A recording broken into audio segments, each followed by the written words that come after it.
sa Papa Dudut Stories, ikaw ay hindi nag-iisa. Naniniwala ako na kapag mahal mo ang isang tao, hinding-hindi mo siya iiwan sa mga pagsubok na dumarating sa kanyang buhay. Sabay ninyong haharapin iyon at hahanapan ng solusyon. At kahit kailan, hinding-hindi mo siya pababayaan at hahayaang malagay ang kanyang buhay sa alanganin. Bago ang lahat, gusto ko munang bumati sa inyo, sa lahat ng mga listeners, ng isang magandang araw. Nagpapasalamat ako sa programa nyo, Nakaistorya, dahil sa pagkakataong maibahagi ang aming totoong istorya ng pag-ibig at buhay sa inyong programa. Kaya heto, sobra akong ginanahan na magsulat para hindi ka mahirapan kapag binasa mo at in-upload sa iyong YouTube channel.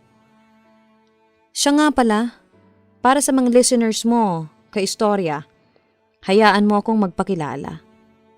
Ako si Yeng de la Cruz, nasa early 40s na ngayon at isa sa mga maituturing na loyal listeners ng iyong programa.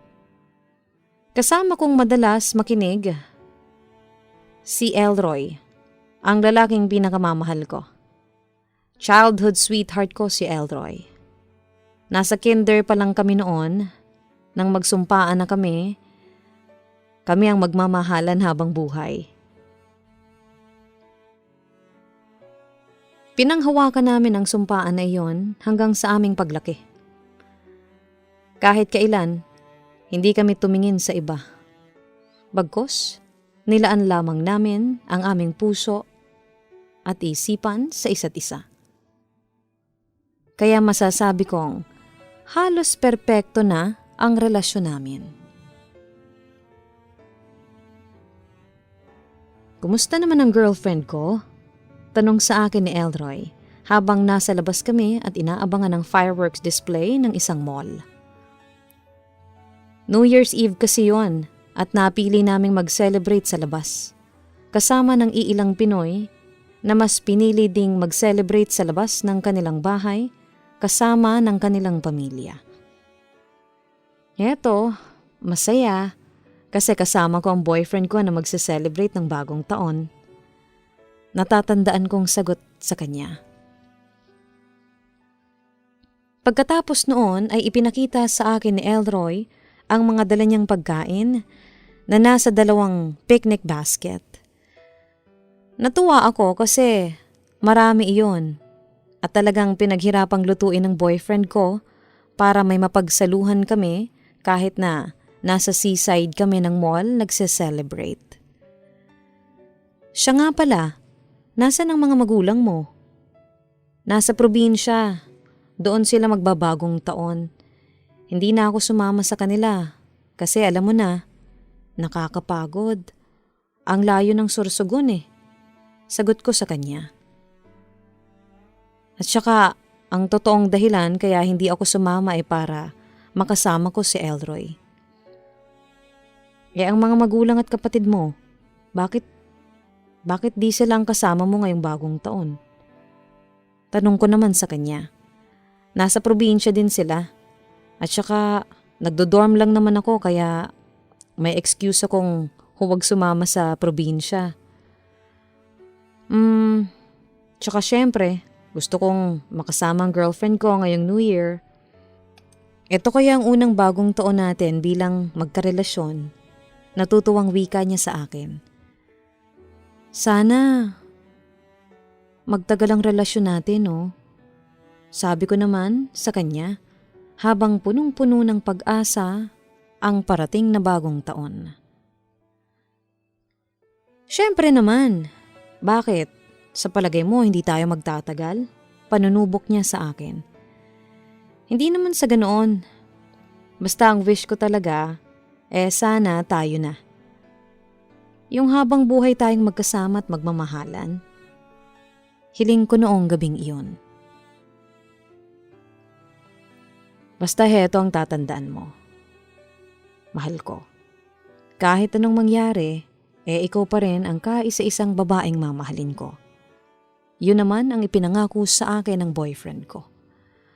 Pagkatapos noon ka-istorya ay masaya kaming nag-celebrate ng bagong taon. Sobrang nag-enjoy kami, lalo na sa pinanood naming fireworks display. Masaya din naming pinagsaluhan ang mga pagkaing si Elroy mismo ang naghanda. Samantala, pagkatapos ng celebration namin ay agad kaming nag-check-in sa isang hotel na pinareserve namin days ago. At habang naghahanda ako sa aming pagtulog, ay sinimulan akong lambingin ng boyfriend ko. Yeng, gusto mo ba? Panunubok sa akin ni Elroy habang hinahalikan ang lieg at gilid ng aking tainga. Ang alin, mahal ko? Patay malisyo ko namang tanong sa kanya. Although, alam ko na rin ang ibig niyang sabihin. Alam mo na. Total naman, nagmamahalan tayo. At saka, handa naman kitang panagutan. Pangungumbinsi pa sa akin ni Elroy. Pagkatapos noon ay naghalikan kaming dalawa. Sige, mahal ko. Payag ako. Handa akong gawin ang lahat. Mapatunayan lang sa'yo na mahal kita. Sabi ko pa sa kanya, bago ko isinuko ang aking virginity sa lalaking mahal ko. Ginawa ko yun kasi buo naman ang kumpiyansa kong kami ni Elroy hanggang sa huli. Hindi namin makakalimutan ang bagong taon ng 2009 dahil iyon ang kauna-unahang pagkakataong ipinaramdam namin sa isa't isa ang init ng aming pagmamahalan. Sinamantala namin ang pagkakataon na nasa probinsya lahat ng mga kaanak namin, kaya malaya kaming magawa ang bagay na iyon. Samantala, pagkatapos ng aming pagsisiping, ay muling napag-usapan namin ni Elroy ang magpakasal. Pero buo pa ang desisyon niya noon na ipagpaliban muna. Palagi niyang sinasabi sa akin na hindi pa raw siya handa sa responsibilidad ng pag-aasawa. Bukod sa palagi niyang sinasabi sa akin na nag-iipon na siya sa kasal namin. Siyempre, inunawa ko na lamang si Elroy at ipinagpatuloy namin ang init ng aming pagmamahalan. Ilang linggo pa ang lumipas ay nagsimulang makaramdam ako ng kakaiba sa loob ng katawan ko. Alam ko na ang ibig sabihin noon. Nagbunga ang aming pagmamahalan. Kaya nang masiguro ko, ay ipinagtapat ko kay Elroy ang isang magandang balita sa araw ng Valentine's Day. Nagustuhan mo ba yung pagkain? Nag-aalala niyang tanong sa akin. Nagustuhan ko naman, sabi ko sa aking boyfriend. Nakita kong huminga siya ng malalim bago muling nagsalita. Ay, salamat. Buti naman at may nagustuhan ka ring pagkain. Sa totoo lang, nag-aalala na ako sa'yo. Hindi ka kasi nagkakakain eh. Kung may kainin ka naman, sinusuka mo rin. Hindi ko na alam kung anong ibibigay ko sa'yo eh. At saka, napapansin kong palagi mong kinakain eh, salad greens na may Thousand Islands dressing. Alam mo yun, na para kang naglilihi. Samantala, tumingin naman ako sa kanya at kinakabahan akong nagsalita. Elroy, may sasabihin ako sa'yo. Bakit, mahal? Gutom ka pa ba? Ibibili pa kita ng pagkain. Paglalambing niya sa akin. Buntis ako, Elroy. Pag-amin ko sa kanya. Nagulat naman si Elroy sa aking sinabi. Ano? Buntis ka? Ilang linggo na? Oo, mahigit 1 buwan na pala akong buntis. Kaya pala palagi akong nahihilo at sinusuka ko ang mga kinakain ko kasi naglilihi pala ako. Oh my God! Problema yan. Sabi ni Elroy sa akin na para bang naging pabigat ako sa kanya. Siyempre, nasaktan ako sa naging reaksyon niya. Elroy, di ba sinabi mo sa akin na pananagutan mo naman ako? Oo, pananagutan ko yung pinagbubuntis mo. Sagot niya. Bagamat ramdam kong naguguluhan siya nung mga sandaling iyon. Papakasalan mo na ako. Seryoso kong tanong sa kanya. Hindi ba't sinabi ko sa'yo noon? Hindi pa ako handang magpakasal. Tugon niya. Pero mahal mo naman ako, di ba? Huminga naman ng malalim si Elroy bago nagsalita. Mahal naman kita, Yeng. Kung mahal mo pala ako, hindi ka matatakot na pakasalan ako. Giit ko sa kanya. Ilang beses ko nang sinasabi sa'yo ang dahilan kung bakit hindi pa ako pwedeng mag-asawa. Alam mo namang marami pa akong pinag-aaral na mga kapatid. Katwiran niya sa akin. Nakaramdam naman ako ng panlulumo sa narinig ko. I'm sorry, Elroy. Mukhang naging pabigat pa ako sa'yo. Mukha namang nakaramdam si Elroy na tila nasaktan ako sa kanyang sinabi. Kaya agad niyang binago iyon. No, Yeng. Kahit kailan, hindi ka naging pabigat sa akin. Wala kang dapat ikahingi ng tawad. Sabi niya sa akin. Nga pala, alam na ba ito ng mga magulang mo? Hindi ko pa naipagtatapat sa mga magulang ko. At kung malaman nila, tiyak na magagalit sila sa akin. Kinakabahan kong wika. Huwag kang mag-alala, mahal. Tutulungan kita sa problema mo. Sabay nating ipagtatapat yan sa mga magulang mo. Sabay nating haharapin ang problemang ito. Iyon ang binitawang pangako sa akin ng boyfriend ko. Akala ko kaistorya, magiging maayos na ang lahat pagkatapos magbunga ang aming pagmamahalan. Pero doon nagsimula ang mga pagsubok sa aming relasyon ni Elroy. Una, nagulat ang mga magulang ko at magulang niya nang ipagtapat namin na buntis ako. Agad-agad na nagdemand sila ng kasal pero tumutol si Elroy at nagpaliwanag siya sa lahat. Siyempre, kahit na napag-usapan namin ang tungkol doon, ay hindi ko pa rin maiwasang masaktan. Mahal ko si Elroy at handa ko siyang pakasalan at makasama habang buhay. Ngunit ang tanong, ganoon din ba siya sa akin? Papakasalan ba niya ako? Gusto ba niya akong maging asawa? Handa ba siyang makasama ako hanggang kamatayan? Sa hindi maipaliwanag na dahilan ay natatakot akong alamin ang kasagutan. Kaistorya, umaasa na lang ako noon na isang araw ay bigla na lamang magbago ang isip ni Elroy at ayain na niya akong magpakasal. Pero dumating noon ang kinatatakutan ko. Isang lihim kasi ang aking natuklasan noon. Hindi ka ba nahihirapan dyan? Lumalaki ng tiyan mo tapos ikaw pang naglilinis ng bakuran ng bahay nyo. Ako nang gagawa niyan. Pagbobolontaryo ng boyfriend ko. Pero galit ko siyang pinigilan noon. Huwag na. Kaya ko na ito. Kanina ka pa kasi nakatayo dyan. Baka mapaano ka at ang bata. Nag-aalala niyang sabi sa akin. Sinabi na ngang ayoko eh. Sigaw ko sa kanya. Okay, fine.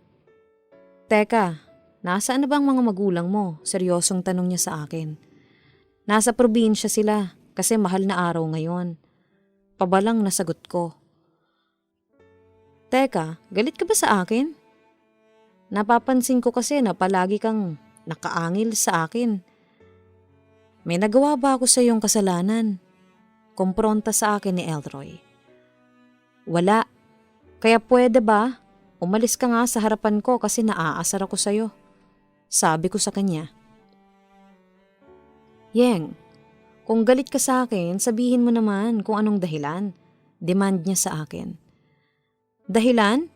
Gusto mong malaman ang dahilan? Nahuli lang naman kitang nakikipag-flirt sa ex mong si Marga. Paglalahad ko sa kanya ng aking natuklasan. Ano?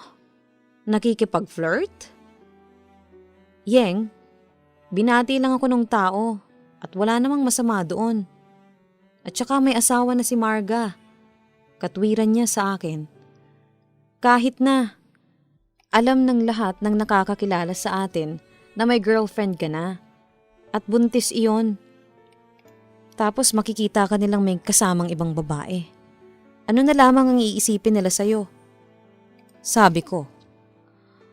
Hay nako, sige na, kasalanan ko na. Hindi ko na lang uulitin. Tila may pagsukong pahayag ni Elroy sa akin. At hindi lang yun, Elroy. Ano yung naririnig kong chismis? Nakasama mo raw si Dayan sa mall. At sabay pa kayong kumain. Pagpapatuloy ko. Teka, kanino mo naman nalaman yan ha? Nagtataka niyang tanong sa akin. Pero hindi ko iyon sinagot. At sa halip ay nagpatuloy ako sa galit. Ang sama mo, Elroy. Sabi ko sa kanya habang naiiyak. Yeng naman. Oo, inaamin ko. Kasama ko nga si Dayan pero wala yun. Nagpasama lang yung tao na bumili ng floor tiles. Katwiran niya sa akin. Bakit ikaw pang kailangan niyang isama ha? Marami namang iba dyan. Hirit ko. Nagkataon kasing ako nakita niya. Nagpatulong lang siya sa akin. Pagkatapos nilibre lang niya akong kumain sa fast food kasi ang bigat ng binuhat kong tiles. Paliwanag pa niya sa akin. Kahit na. Sa kanya, nag-aalala ka. Pero sa girlfriend mong buntis, hindi. Anong klaseng boyfriend ka, Elroy? Wala kang kwenta. Pag-aakusa ko sa kanya. Huwag mo naman akong pagsalitaan ng ganyan. Kung wala akong kwentang boyfriend, di sana pinabayaan na lang kita at tinakasan kong responsibilidad ko sa'yo. Sumbat niya sa akin. Ngayon, alam ko na kung bakit ayaw mong magpakasal sa akin para libre kang mambabae hanggat gusto mo. Sabi ko pa sa kanya. Hindi ako ganoong klaseng lalaki, Yeng. Ikaw lang ang babaeng minahal ko. Alam mo yan. Kaya huwag mo akong pagbibintangan ng ganyan. Pakiusap niya sa akin. Marami tayong hindi pinagkakasunduan. Lalo na yung madalas mong paglapit sa mga babae. Kung hindi mo kaya na ako lang ang babae sa buhay mo, pues maghiwalay na tayo. Sige, pinapalaya na kita, Elroy. Bigla kong sabi sa kanya. Yeng, hindi mo pwedeng gawin sa akin ito. Alam mong mahal kita. Giit niya sa akin. Ayaw ko na ng ganito, Elroy. Kung ayaw mo akong pakasalan, maghiwalay na lang tayo. Sabi ko sa kanya. No, hindi ako makikipaghiwalay sa'yo. Pilit sa akin ni Elroy. Buo na ang desisyon ko. Pero ayaw muna kitang makita.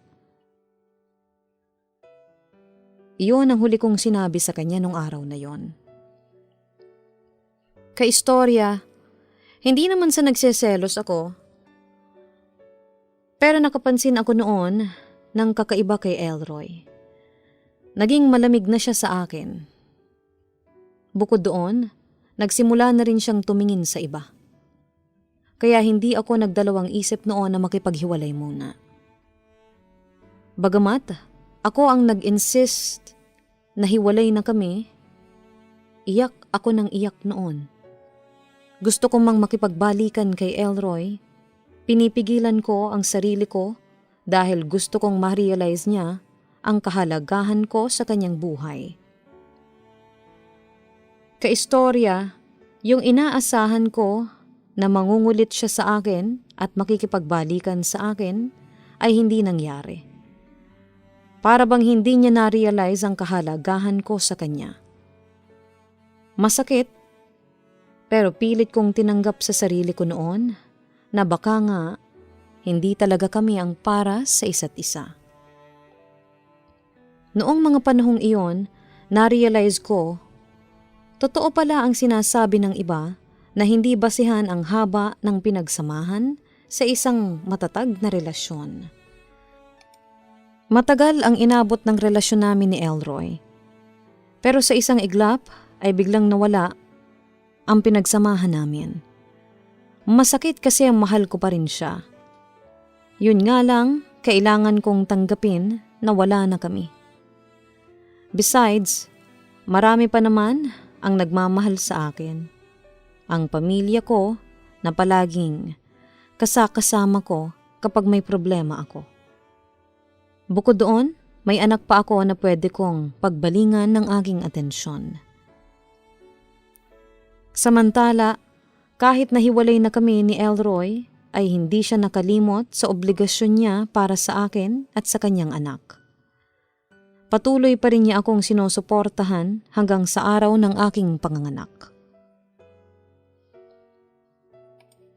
Elroy, salamat sa lahat. Malungkot na wika ko habang inaasikaso niya ako sa ward. Cesarean kasi ang naging panganganak ko, kaya kailangan ng mahabang atensyon. Wala yon. Obligasyon kong tulungan ka. Malungkot niyang sagot sa akin. Pagkatapos noon ay nagkaroon kami ng ilang minutong pakiramdaman. Pero maya-maya ay naglakas loob na rin akong magsalita.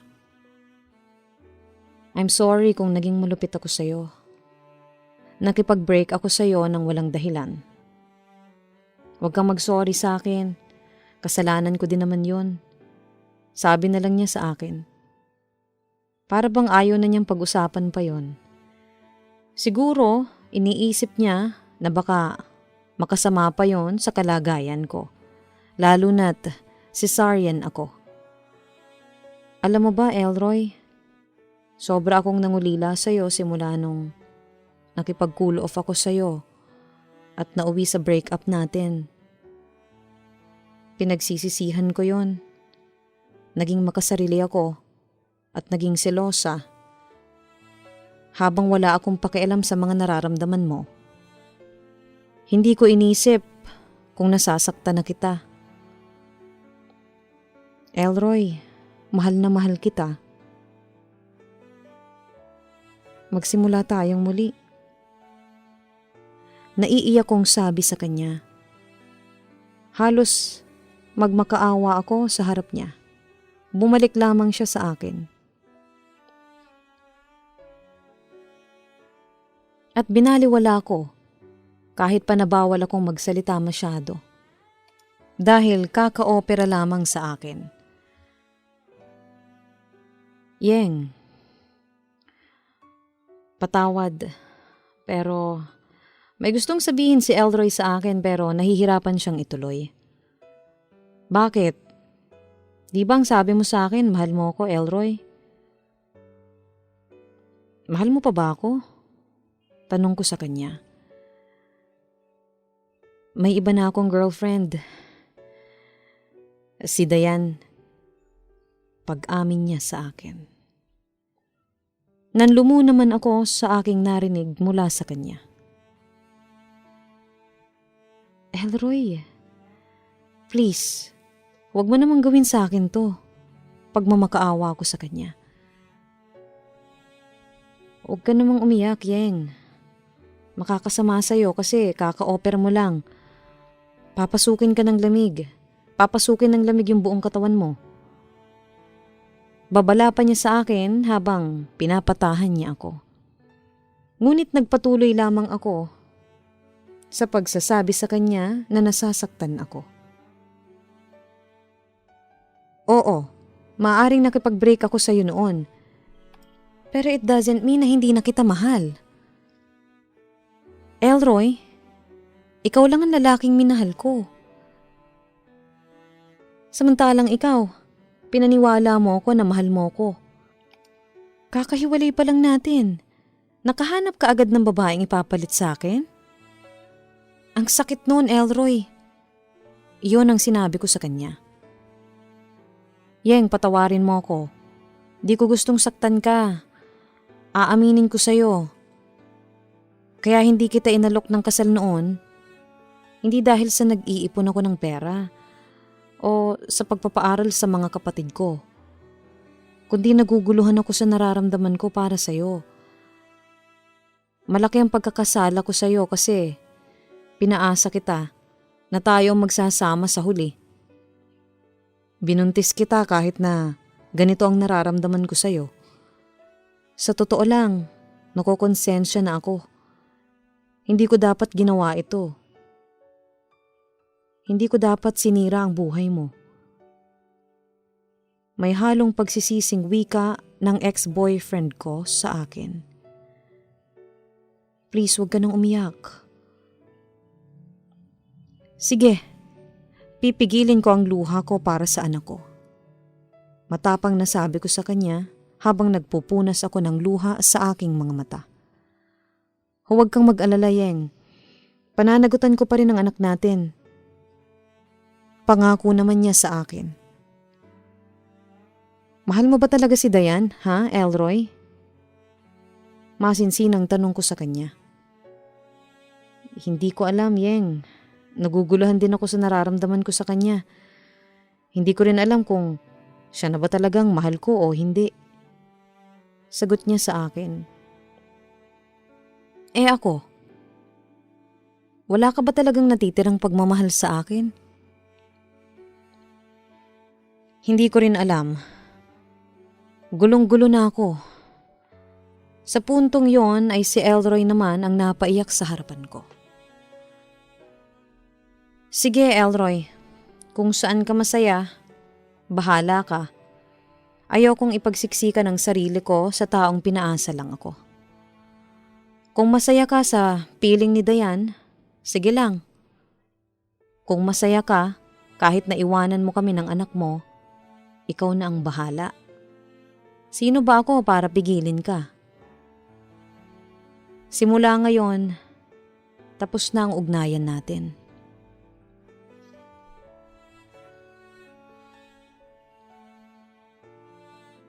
Napatingin naman sa akin si Elroy. Tila gustong tumutol sa sinabi ko. Yeng, tapos na ang obligasyon mo sa akin. Makakaalis ka na. Hihintayin ko na lang ang mga magulang ko. Sila na lang ang bahala sa akin. Pumunta ka na lang sa bago mong girlfriend. Baka hinihintay ka na niya. Mahinahon kong wika sa kanya. Kaistorya, dahil sa mahal ko pa rin si Elroy, ay nagbaka sakali ako na baka pwede pang isalba ang relasyon namin. Pero laking gulat ko nang mabalitaan ko na may girlfriend na pala siya. Si Dayan. Bata pa lang kami. Si Dayan na ang karibal ko kay Elroy. Dahil doon, tuluyan ko na talagang isinara ang posibilidad na magkabalikan kami ni Elroy. Pero sadyang mapaglaro ang tadhana. Sa mismong araw ng patay ay muli kaming pinagtagpo ni Elroy. At ang hindi ko alam noon, dala niya ang isang nakakagulat na balita tungkol sa kanya at sa nararamdaman niya para sa akin. Yeng, naghiwalay na kami ni Dayan. Ako na mismo ang nakipaghiwalay sa kanya. Tanggap naman niyang kinahinatnan ng sitwasyon namin at wala siyang anumang sama ng loob sa akin. Pag-amin niya sa akin. Bakit ka naman nakipaghiwalay sa kanya? Curious na tanong ko sa kanya. Sabihin na nating personal reason. Na-realize ko na hindi pala pagmamahal ang nararamdaman ko sa kanya, kundi kaibigan lang. At saka marami kaming hindi mapagkasunduan ni Dayan. Palagi lang kaming nauuwi sa away. Bukod doon, in-examine ko ang konsensya ko at na-realize ko kung sino talaga ang mahal ko. Ikaw yun, Yeng. Pagtatapat niya sa akin. Siyempre, nagulat naman ako sa kanyang sinabi sa akin at aaminin kong halos tumalon ang puso ko sa sobrang tuwa. Pero at the same time, nandoon din ang kaba na baka maulit yung dati na nasaktan ng husto ang aking puso. Alam mo, ilang linggo din akong nag-isip-isip tungkol sa espesyal kong nararamdaman para sa'yo. Tinimbang kong mabuti ang mga nararamdaman ko sa'yo at kay Dayan at lumabas na mas nakakalamang ka. Ngayon, buo na ang puso ko na ikaw na talaga ang mahal ko at handa na kitang pakasalan anumang oras. Paniniguro pa niya sa akin. Sige, paano ako makakasiguro na hindi mo na ako sasaktan pa? Tanong ko sa kanya. Yeng, naririto ako ngayon sa harapan mo at nangangako na kahit kailan na hindi kita sasaktan, na ikaw lang ang mamahalin ko, na hindi ako gagawa ng bagay na alam kong ikasasakit ng damdamin mo. Sabi naman niya sa akin. Pagkatapos noon ay binigyan niya ako ng isang sinserong halik. Ano? Mahal ko. Naghihintay siya ng sagot noon mula sa akin. Samantala, nagbuntong hininga muna ako bago nagdesisyon. Elroy, pasensya na. Pero hindi ka muna makakakuha ng sagot mula sa akin. Kasi ayokong masaktan ulit. Siguro, bigyan mo muna ako ng panahon na makapag-isip. Ayokong magpadalos-dalos sa aking desisyon. Mahirap na. Dati, umasa na ako sa'yo. Pero, hindi mo tinupad ang mga pangako mo. Ayokong maulit yon sa pangalawang beses. Sana maintindihan mo ko. Kaistorya, pagkatapos noon ay sinuri kong mabuti ang damdamin ko at doon nga nalaman ko na talagang mahal na mahal ko pa rin siya. Kasabay noon, pinatunayan sa akin ni Elroy na talagang mahal niya ako sa pamamagitan ng pagstay ulit sa bahay na tinitirhan namin noon. Sinubukan naming magsama ulit at doon ko naramdaman na hindi na talaga mawawala si Elroy sa akin. Kaya sa buwan ng Disyembre 2009 ay muli kaming nagkabalikan. Nagsimula kaming muli. Doon ay tinama namin ang mga kamalian namin at doon nangako ulit kami sa isa't isa na magmamahalan at magsasama kami habang buhay. At heto, sumapit ang araw ng bagong taon, 2010, ay nakamit ko na rin ang pinakaaasam kay Elroy. Yeng, ano na? Mahal mo pa ba ako? May paglalambing na wika ni Elroy sa akin habang pinagmamasdan namin ang fireworks display mula sa aming bahay. Oo naman, mahal kita. Masayang sagot ko sa kanya. So, pakakasalan mo na ba ako? Nakangiting tanong niya sa akin. Nagulat naman ako sa aking narinig. Kung dati, akong namimilit sa kanya na magpakasal na kami, pero ngayon, siya na ang gustong maikasal kami. Hindi ako nakakibo noong sandaling iyon. O bakit parang natameme ka dyan? Ano? Pakakasalan mo ba ako? Inulit niya ang tanong sa akin. Hindi ko alam. Napapangising wika ko sa kanya.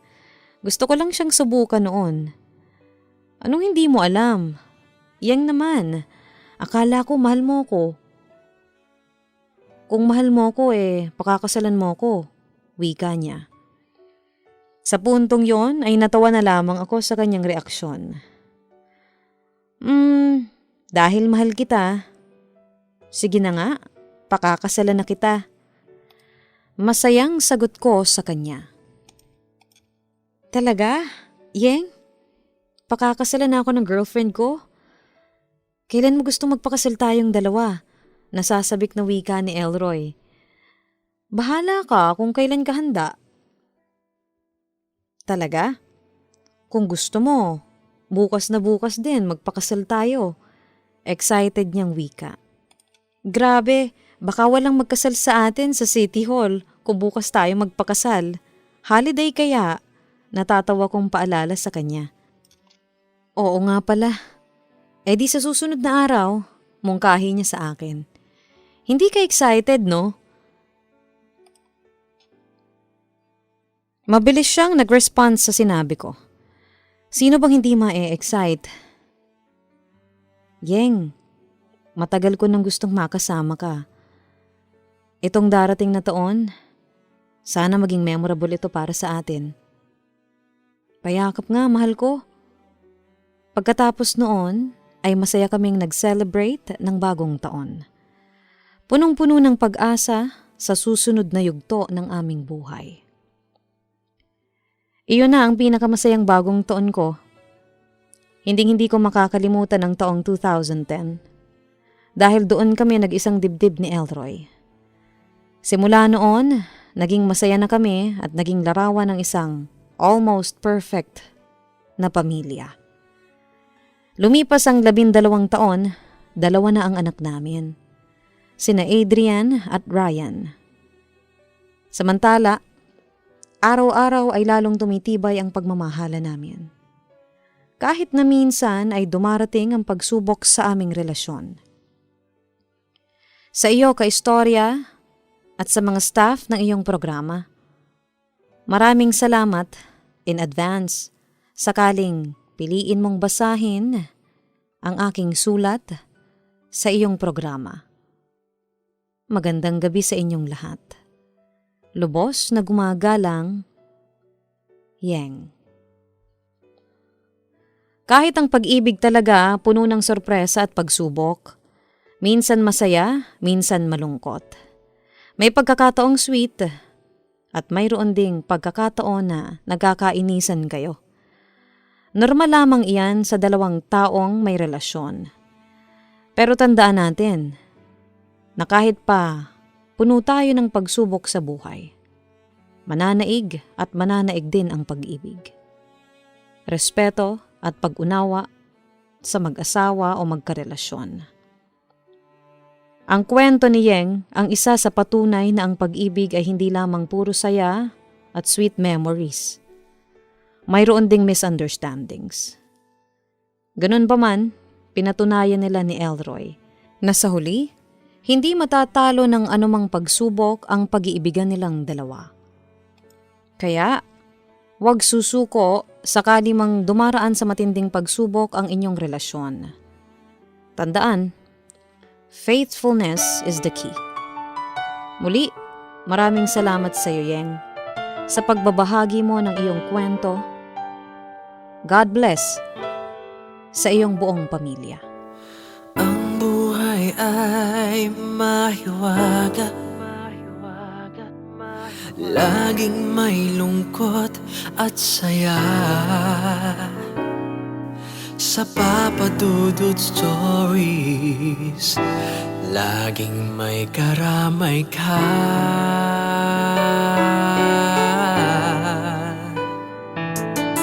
Mga problemang kaibigan,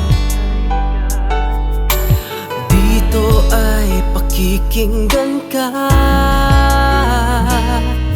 Sa Papa Dudut Stories. Kami ay iyong kasama dito sa Papa Dudut Stories. Ikaw ay hindi nag-iisa.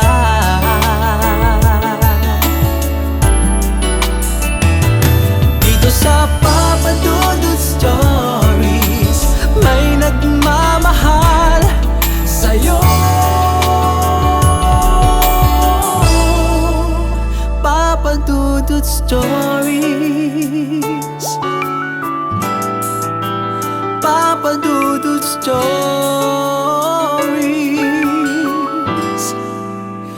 Papa Dudut Stories.